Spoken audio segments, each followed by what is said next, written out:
Learning from pro strategy, court position, and footwork is vital to helping you play your best tennis. Let's see what we can learn from this point between Brooksby and Khachanov. So first, let's watch this point in its entirety, and then we'll analyze it.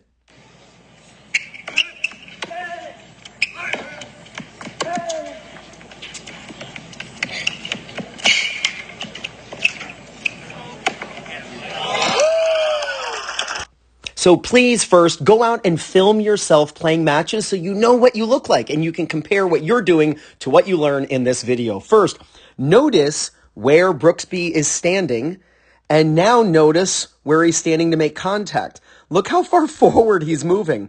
You want to stand farther back so that you can go forward. If you're going to return, let's say near the baseline, he's standing 10 feet behind the baseline.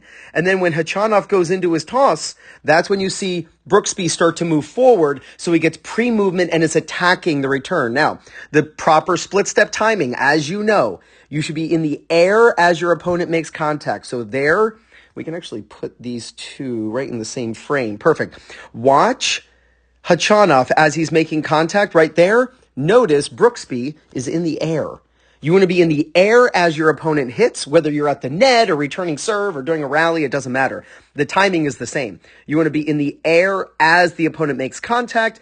That way, with your reaction time, you are landing and synchronizing your feet hitting the ground to when your brain reacts to where you need to go. Or maybe you need to get out of the way of the ball, like on this return. You can see the ball actually comes right to his body. You can see every action has an equal and opposite. So since he's swinging forward on the left side, his left leg kicks back. It's a really common thing. You see this in ice hockey with a slap shot all the time. You go bowling, you know this happens. When you swing the ball forward, your back leg kicks behind. So this is just physics. And notice he is returning down the middle. I'm a big fan of returning down the middle in singles. Super consistent. And if you can get the ball deep, you can often pin it right at your opponent's feet. So Khachanov hits it into the open court and really deep, which is awesome. And this actually sets up Khachanov's drop shot on the next shot.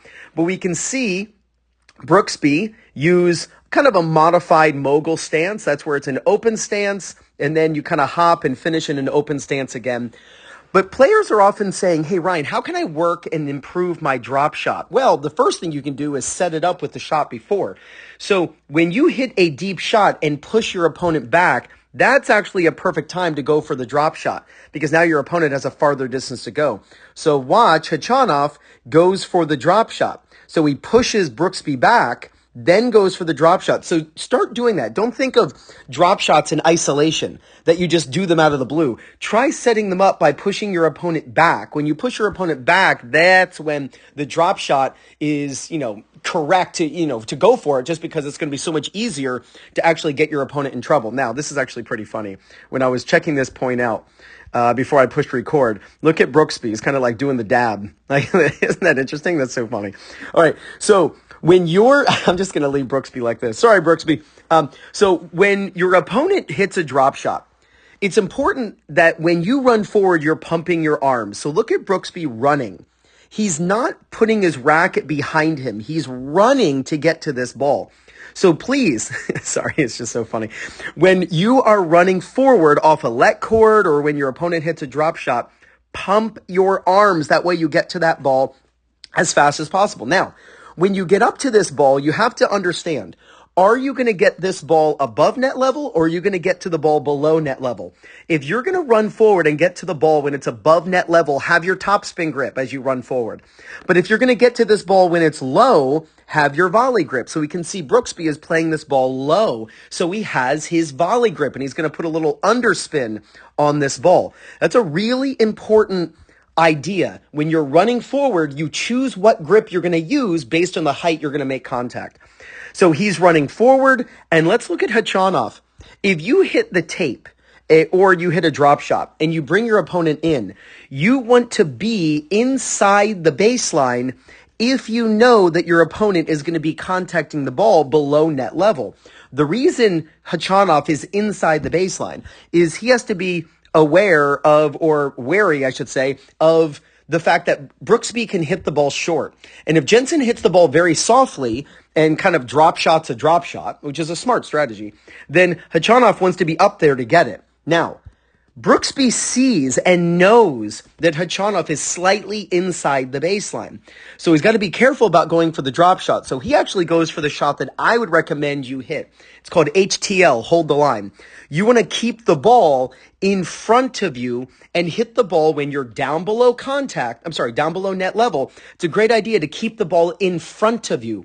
Remember, when you're at the net, you have to be on the same side of the court as your opponent. So since Khachanov is in this back corner, it's correct for Brooksby to be standing at that circle, right? That red circle, because he has to bisect a down the line and a cross court pass, and now he's bisecting it. So if he were to hit this ball from this position over here, well, then he's moving Khachanov this way, and then that red circle is over here, and that's a farther distance for him to get to just to bisect his opponent's two shots. So when you're playing a ball low below net level, it's a good idea to keep the ball in front of you. That brings your opponent to you so that in order for you to bisect his next two shots or her next two shots, it is a shorter distance for you to move. Now, another really cool detail. Watch how much trouble Khachanov is in. Look how he's running backward as he's hitting this. If you see your opponent in this situation, what do you have to assume? What should you assume when it comes to the shot that they're going to go for? You should assume a lob because that's going to be the highest percentage shot and they'll be the most successful with that shot. So look at Brooksby. Notice how when Brooksby hits this ball, he does not get closer to the net. See how he's moving backward? Look at Brooksby move backward slightly. He's moving back, getting away from the net. He's doing that so that he's not what Vic Braden would call rushing the net to lose at a faster rate. You don't want to get tighter to the net when your opponent's in trouble when they're at the baseline and you're at the net, because then you're just making it easier for them to go for the lob over your head. So if you hit a shot that gets your opponent in trouble and they're most likely going to lob, you actually want to move back toward the service line. That way it's much more difficult for them to get a ball over your head.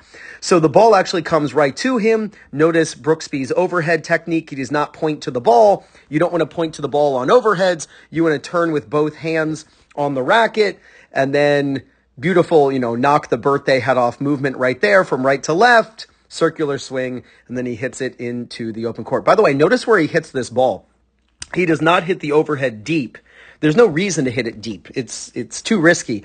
He hits this ball, and the ball actually lands in the service box, and Khachanov has no chance to get it.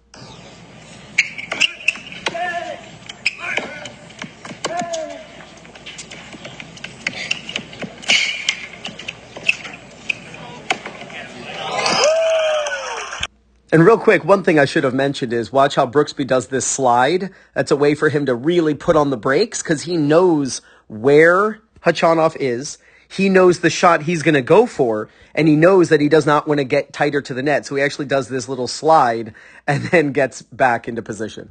Now, if you'd love to use the same strategies the pros use to win their matches, then you got to pick up the Singles Playbook by Fuzzy Yellow Balls. It's all broken down by the type of opponent you play against, and it's over 50 pages, strategy after strategy. And what's really cool is each page comes with a QR code, so you can watch a video of exactly how to use each strategy. Just use my link in the description and pinned in the first comment. And if you're looking for people in your local area to play matches against or practice with, or if you want to find a coach who's able to help you with your game, then use my link in the description, playercourt.com/2minutetennis. When you use my link, you get 50% off. So please go out and film yourself playing a match, compare yourself to the pros, and there's no doubt you're going to gain confidence, win more matches, and play much better tennis. This is Ryan Reedy from 2minutetennis.net. You got this.